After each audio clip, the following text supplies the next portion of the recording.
देण्याची विनंती देखील केंद्राकडे आम्ही केलेली आहे। त्याचबरोबर जे जस्टिस शिंदे कमिटीचा अहवाल जो मराठवाड्यातला जुन्या नोंदी कुणबी असलेल्या तो एक प्रथम अहवाल जो त्यांनी सबमिट केलेला आहे त्याच्यावर देखील चर्चा झाली आणि तो देखील अहवाल स्वीकारलेला आहे। मला वाटतं त्या माध्यमातून देखील मराठवाड्यातल्या ज्यांच्याकडे कुणबी नोंदी आहेत अशा मराठा समाजाला मोठ्या प्रमाणात त्याचा फायदा होईल। त्याचबरोबर सुप्रीम कोर्टातल्या क्युरेटिव्ह पिटिशन जी आहे ती देखील तात्काळ त्याची सुनावणी घ्यावी अशा प्रकारची विनंती देखील सुप्रीम कोर्टाला करण्याचा निर्णय झाला आणि त्यासाठी जो आयोग आहे त्या आयोगाला देखील मराठा समाज मागास कसा आहे या संदर्भातला पूर्ण डेटा एम्पिरिकल डेटा गोळा करण्याच्या सूचना दिलेल्या आहेत आणि त्याप्रमाणे कारवाई देखील सुरू झालेली आहे आणि त्यासाठी जस्टिस भोसले अध्यक्ष म्हणून जस्टिस गायकवाड आणि जस्टिस शिंदे यांची एक कमिटी गठीत केली आहे आणि ही कमिटी जी आहे मराठा समाजाला आरक्षण मिळालं पाहिजे, टिकणारं आरक्षण मिळालं पाहिजे, कायद्याच्या चौकटीत बसणारं आरक्षण मिळालं पाहिजे यासाठी हे तिन्ही निवृत्त न्यायाधीश न्यायमूर्ती यांची कमिटी सरकारला मार्गदर्शन करेल आणि त्याचबरोबर जो मागास वर्ग आयोग जो आहे त्याला देखील मदत करेल जेणेकरून ही जी काही एम्पिरिकल डेटा गोळा करण्याची प्रक्रिया आहे ही अतिशय प्रभावी आणि वेगवान करण्यासाठी याचा फायदा होईल। त्याच्यामध्ये त्यांनी जो अहवाल तयार केलेला आहे प्रथम अहवाल आहे तो 13,500 कुणबी नोंदी आढळलेल्या आहेत आणि त्याला मान्यता कॅबिनेटमध्ये दिलेली आहे। याचा फायदा मराठा समाजाला नक्की होईल।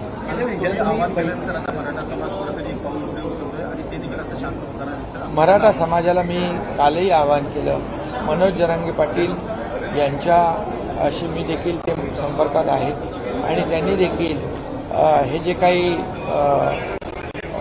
मराठा समाजाला आरक्षण देण्याची भूमिका त्यांची जी आहे तशीच सरकारची देखील भूमिका आहे।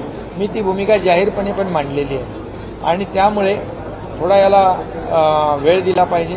टोकाचं पाऊल उचलून आंदोलनाला गालबोट लागेल अशा प्रकारचं कुणाकडूनही होऊ नये अशा प्रकारची विनंती आवाहन देखील मी सकल मराठा समाजाला करतोय। कारण मराठा समाज हा शांतताप्रिय आणि शिस्तप्रिय आहे। कारण गेल्या वेळेस 58 मोर्चे लाखांचे 58 मोर्चे निघाले, लाखो लोक एकत्र जमा झाले, पण कुठेही हिंसात्मक आंदोलन कुठेही झालं नव्हतं। अतिशय शिस्तबद्ध पद्धतीने ही आंदोलनं झाली आणि त्या काळामध्ये मराठा समाजाला देवेंद्रजी मुख्यमंत्री असताना मी कमिटीमध्ये होतो, आरक्षण देण्याचं काम केलं होतं आणि म्हणून मराठा समाजाला माझी नम्र विनंती आहे की आपल्या आंदोलनाला गालबोट लागेल, हिंसात्मक आंदोलन होईल अशा प्रकारचं करू नका। कारण शेवटी आपलं शिस्तबद्ध पद्धतीने आंदोलन करण्याची आपली जी काही परंपरा आहे त्याला कुठेही गालबोट लागेल अशा प्रकारचं काम कृत्य कुणाकडून होऊ नये अशा प्रकारची माझी भावना आहे आणि मनोज जरांगे पाटील यांनी देखील तशा प्रकारचं आवाहन मराठा समाजाला केलेलं आहे। यापुढे त्यांनी करावं आणि त्यांनी स्वतःच्या तब्येतीची आरोग्याची देखील काळजी घ्यावी त्याची देखील चिंता सरकारला आहे।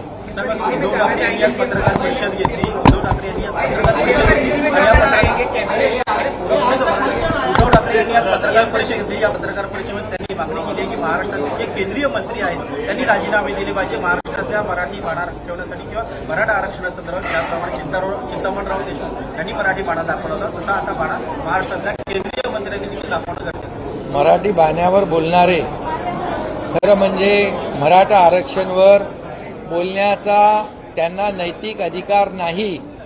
कारण मराठा समाजाबद्दल किती त्यांना संवेदना आहे ही मराठा समाजालाही माहीत आहे आणि आम्हालाही माहीत आहे। ज्या काळामध्ये देवेंद्रजी मुख्यमंत्री होते त्या काळात मराठा समाजाला आरक्षण दिलं. हायकोर्टामध्ये ते चॅलेंज झालं, पण ते टिकवण्याचं काम त्या काळामध्ये देवेंद्रजी आणि आम्ही केलं. आणि सुप्रीम कोर्टामध्ये ते प्रकरण गेल्यानंतर त्यावेळेस मुख्यमंत्री कोण होतं, उपसमितीचे अध्यक्ष कोण होते, यांनी हे आरक्षण टिकवलं नाही. खरं म्हणजे मराठा समाजाच्या आरक्षणाचे मारेकरी खऱ्या अर्थाने तुम्ही आहात. आणि म्हणून तुम्हाला मराठा समाजाच्या आरक्षणावर बोलण्याचा नैतिक अधिकार नाही. तुम्ही मराठा समाजाच्या महिलांच्या मूक मोर्चाला मुका मोर्चा म्हणून हिणवणारे, महिलांचा माता भगिनींचा अपमान करणारे कोण होते हे देखील सकल मराठा समाजाला माहीत आहे. आणि म्हणून जे मराठा समाजाचं आरक्षण घालवायला जबाबदार तुम्ही आहात आणि ते आम्ही आता मिळवण्याचा प्रयत्न करतोय. आम्ही त्यासाठी क्युरेटिव्ह पिटिशन दाखल केलेली आहे आणि त्यासाठी जस्टिस भोसले, गायकवाड, शिंदे कमिटी गठीत केली आहे. आयोगाला एम्पिरिकल डेटा गोळा करण्याचं काम युद्ध पातळीवर करण्याच्या सूचना दिलेल्या आहेत. त्यामुळे आम्ही प्रामाणिकपणे आमचं सरकार या मराठा समाजाला आरक्षण देण्यासाठी कटिबद्ध आहे.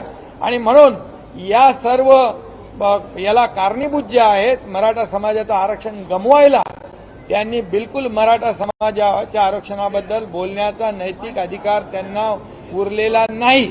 राज ठाकरे म्हणतात की सरकारकडनं काही सीएम साहेब उद्धव ठाकरे असं म्हणतात की स्वतःचे कपडे धुवून टाका.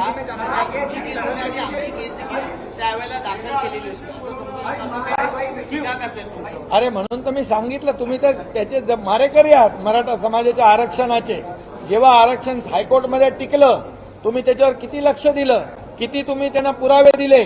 मराठा समाज हा फॉरवर्ड आहे, मागास नाही. हे जेव्हा न्यायालयाने म्हटलं त्यावेळेस मराठा समाज मागास कसा आहे याचे सर्व पुरावे तुम्ही द्यायला पाहिजे होते. तिथे तुम्ही कमी पडलात, अपयशी झालात, मुद्दाम केलं तुम्ही. या सगळ्या गोष्टी मराठा समाजाला माहिती आहेत. आणि म्हणून आज जे काही मराठा समाजाला भडकवण्याचं काम बिलकुल त्यांनी करू नये.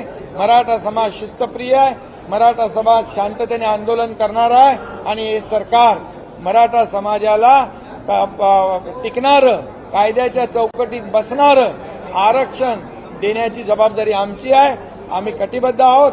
इतर कुठल्याही समाजाला त्याच्यावर अन्याय न करता म्हणून आमचं काम युद्ध पातळीवर सुरू आहे. त्यामुळे त्यांच्या पायाखालची वाळू सरकली आहे, त्यांना पोटदुखी उठलेली आहे की आम्ही करू शकलो नाही, परंतु हे करण्याचा प्रयत्न करतात.